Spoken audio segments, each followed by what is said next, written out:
قارئ إبراهيم المتوكل. بسم اللہ الرحمن الرحیم۔ تختی نمبر 1 مفردات کا سبق جاری تھا۔ ہم لوگوں نے حرف غا تک پڑھا تھا، حرف غا تک پڑھا تھا۔ آج کا سبق ہمارا ہے حرف عین۔ یہ او عین ہے جو بغیر نقطے والا ہے، او عین جو بغیر نقطے والا ہے۔ اور یہ عین جو ہے یہ 3 حرفی ہے، یہ عین 3 حرفی عین ہے، اور یعنی یہ 3 حروف سے مرکب ہے۔ کتنے حروف سے؟ 3 حروف سے مرکب ہے، عین، یا اور نون، عین، یا اور نون۔ میں نے آپ سے کہا تھا کہ نون اور میم، نون اور میم یہ دونوں ایسے حرف ہے کہ اس کے اندر جو غنہ ہوگا وہ غنہ اس کے ذات میں پائی جاتی ہے، وہ غنہ اس کے ذات میں پائی جاتی ہے۔ یعنی اگر نون اور میم میں اگر آخر میں ہم آواز ناک میں نہیں چڑھائیں گے تو یہ حرف پورا ادا نہیں ہوگا، یہ حرف پورا ادا نہیں ہوگا۔ دوسرا میں نے آپ سے یہ بھی کہا تھا کہ 3 حرفی کے بیچ میں اگر یا مدہ آ جائے تو اس یا مدہ کو ناک میں نہیں چڑھانا، اس یا مدہ کو ناک میں نہیں چڑھانا۔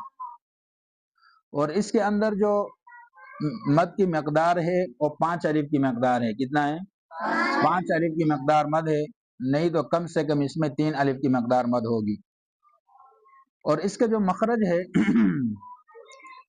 یہ حروف حلقی میں سے ہے۔ حروف حلقی ٹوٹل 6 ہے، حروف حلقی 6 ہے، حمزہ ہا، عین ہا اور غین خا، ٹھیک ہے۔ اب یہ بغیر نقطے والا جو عین ہے، بغیر نقطے والا جو عین ہے، اس کا مخرج جو ہے وہ وسط حلق ہے، اس کا مخرج ہو وسط حلق ہے، یعنی حلق کا درمیان والا حصہ، حلق کا درمیان والا حصہ۔ ایک وہ حصہ ہے جو سینے کے طرف ہے، اس کو اقصی حلق کہتے ہیں، اس کو اقصی حلق۔ اور ایک وہ حصہ ہے جو اوپر منہ کے طرف ہے، اس کو ادنی حلق کہتے ہیں، اس کو ادنی حلق۔ اور یہ جو حصہ ہے جو وسط حلق، یہاں سے عین اور ہا ادا ہوتے ہیں، عین اور ہا ادا ہوتے ہیں، ٹھیک ہے۔ تو اس کی مقدار میں نے آپ سے کہا کتنے الف کی مقدار ہے؟ 5 الف کی مقدار اس کو کھینچنا ہے۔ کتنے الف کی مقدار؟ 5 الف کی مقدار اس کو کھینچنا ہے۔ آپ پڑھے میرے ساتھ ایک ساتھ،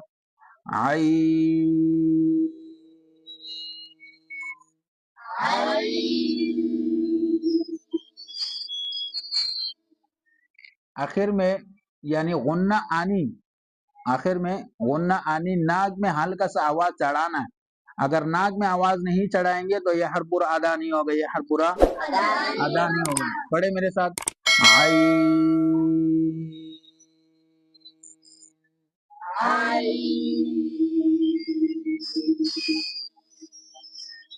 ٹھیک ہے انشاءاللہ۔ اس کے بعد جو دوسرا حرف ہے وہ غین ہے۔ کیا ہے؟ غین۔ اچھا، یہ غین جو ہے یہ بھی 3 حرفی ہے، 3 حروف سے مرکب ہے، غین یا نون۔ اور یہ غین جو ہے یہ حروف مستعلیہ میں سے، حروف مستعلیہ، یعنی 7 حروف ایسے ہیں جو موٹے پڑے جاتے ہیں، 7 حروف ایسے ہیں جو موٹے پڑے جاتے ہیں، جن کا مجموعہ خشک ذوقتین قیز، ان میں سے ایک یہ غین بھی ہے۔ اور غین کا مخرج میں نے آپ کو بتایا کہ منہ کو حلق کا وہ حصہ جو منہ کے طرف ہو، حلق کا وہ حصہ جو منہ کے طرف ہے، یعنی ادنی حلق، یہ منہ کے طرف جو حصہ ہے، یہ یہاں سے غین اور یہ غین اور خا، اور اس سے تھوڑا سا نیچے جو وسط حلق ہے، یہاں سے عین اور ہا، اس سے پھر اور نیچے جو سینے کے طرف ہے وہاں سے حمزہ اور ہا، حمزہ اور ہا۔ یہ غین جو ہے، ایک تو اس میں بچے کیا عموماً غلطی کرتے ہیں، ایک تو یہ غلطی کرتے ہیں کہ اس میں ہونٹ کو گول کر دے، اس میں ہونٹ کو گول کر دے۔ پڑھنے کا انداز کس طرح ہوتا ہے؟ غوین، غوئی، غوئی، غوئی، یہ پڑھنا غلط ہے۔ موٹا پڑھنے کی وجہ سے ہونٹ کو گول کرنا یہ اس کا طریقہ نہیں ہے۔ ہونٹ اپنی جگہ پہ رہے گا۔ ہونٹ کا جو سبق ہے وہ 3 حرف ہے، اور اس کے ساتھ ایک حرف فا بھی ہے، یہ میں بعد میں انشاءاللہ آپ کو بتاؤں گا۔ تو حرف غین میں ہونٹ کو گول نہیں کرنا، حرف غین میں ہونٹ کو گول نہیں کرنا۔ اور اس کی مقدار بھی 5 الف کی مقدار ہے، کم سے کم 3 الف کی مقدار ہے، اور یہ حروف مستعلیہ میں سے ہے، اور اس کا مخرج جو ہے وہ ادنی حلق ہے، اس کا مخرج جو ادنی حلق ہے۔ آپ پڑھیں غین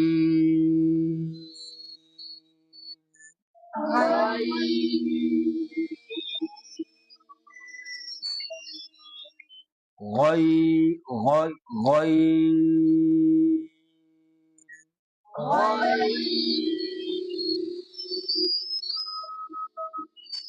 ٹھیک ہے۔ اس کے بعد حرف فا ہے، حرف فا۔ فا جو ہے یہ 2 حروف سے مرکب ہے، کتنے حروف سے؟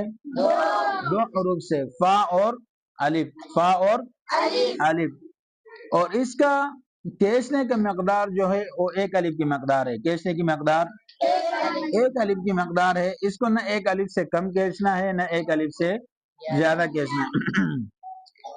اور اس کا جو مخرج ہے، اس کا مخرج ہو یعنی یہ نیچے والا ہونٹ، اس کا تری والا حصہ، نیچے والا ہونٹ اس کا تری والا حصہ یعنی گیلے حصہ جسے کہتے ہیں، اوپر والے سامنے کے جو 2 دانت ہے ثناء علیہ جسے کہتے ہیں،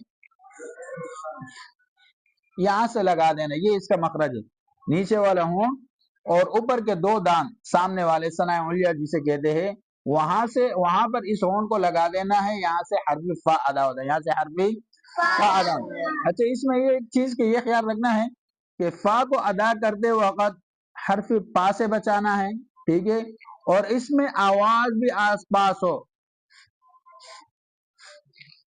آواز آ رہی ہے نا آپ کو؟ آپ پڑھے ٹھیک ہے۔ اس طرح حرف فا میں اس طرح کی آواز نکالنا ضروری ہے تاکہ پتہ چلے کہ یہ حرف فا ہے نہ کہ پا، ٹھیک ہے۔ اور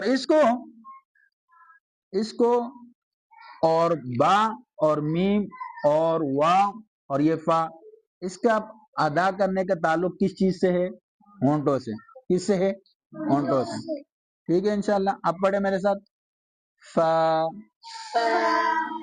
فا فا فا۔ اچھا انگلی کو درمیانی رفتار میں انگلی کو کھولنا ہے یا کھلی ہوئی انگلی کو بند کر دینا ہے، ٹھیک ہے۔ یہ فا کو جو ہے میں نے آپ کو کہا کہ اس کو کیا کہتے ہیں؟ اس کو بحری کہتے ہیں، اس کو بحری کہتے ہیں، اس لیے یہ گیلے حصے سے ادا ہوتا ہے۔ اور جو میم ہے جو ہونٹوں کے خشکی حصے سے ادا ہوتا ہے، اس کو کیا کہتے ہیں؟ اس کو بری کہتے ہیں، کیا کہتے ہیں؟ بری، اور اس کو بحری کہتے ہیں، ٹھیک ہے انشاءاللہ۔